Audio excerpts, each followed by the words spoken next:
కేంద్రంలో కూడా మహారాష్ట్ర ఎన్నికల ఫలితాలు తీవ్రమైనటువంటి ప్రభావాన్ని ఖచ్చితంగా చూపిస్తాయి.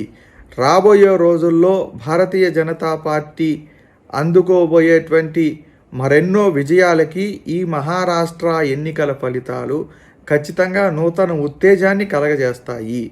ఏదైతే ప్రతిపక్ష పార్టీ కాంగ్రెస్ పార్టీ అంతా కూడా ప్రచారం చేస్తూ ప్రజల్లో భారతీయ జనతా పార్టీ పట్ల వ్యతిరేకత ఉంది, నరేంద్ర మోడీ గారి నాయకత్వం పట్ల వ్యతిరేకత ఉంది అని చెప్పి ఏదైతే వాళ్ళు పెద్ద ఎత్తున ప్రచారం చేశారో వాటిటన్నిటినీ కూడా పటాపంచలు చేస్తూ ఈరోజున మహారాష్ట్ర ఎన్నికల ఫలితాలు కనుక మనం చూస్తే అవి ఏవి కూడా పని చేయలేదు.